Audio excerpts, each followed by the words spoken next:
अस्सलाम वालेकुम नाज़रीन, ज़िंदगी खबर जो सिलसिलो जारी है। तमाम सब डोकरी में खबर शक्ल डोकरी में नॉन गैजेट में एम्प्लॉइज एसोसिएशन के एग्रीकल्चर संचे अगवार मदद अली शाह सरफराज जतोई गुलाम शबीर जतोई मीडिया से ॻाल्हाईंदे चयो त राइस रिसर्च सेंटर जे नई आयल डायरेक्टर वली मोहम्मद बलोच खिलाफ़ थींदड़ मीडिया ट्रायल के असीं मुलाज़िम मुकम्मल तौर ते रद्द कंदे संदसि खिलाफ़ हलाईंदे सभिनी बेबुनियाद ख़बरुनि जी सख़्त लफ़्ज़नि में मज़म्मत कयूं था।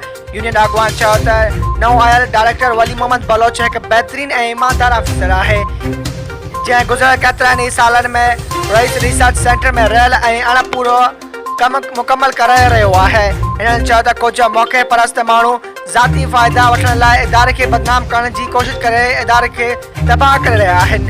नए आयल डायरेक्टर मुलाज़िमनि जे मसइलनि समेत रहियल तरक़ियाती मंसूबा हिकु महीने में मुकमल कयो वियो आहे जेको अमल इदारे लाइ बहितरीन तमामु घणो अहम आहे।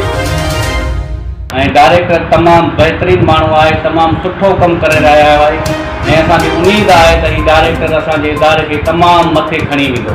ऐं काफ़ी टाइम खां वठी असांजे इदारे में काफ़ी सारा कम रहियल हुया ऐं हिन डायरेक्टर जे अचण खां पोइ तमामु बहितरीन कमु हली रहियो आहे ऐं अटेंडेंस बि तमामु ज़बरदस्त हली रही आहे ऐं असांखे उमेद आहे त हीउ डायरेक्टर जेसि ताईं आहे त असांजे इदारे जा काफ़ी सारा कम मुकमल थी वेंदा।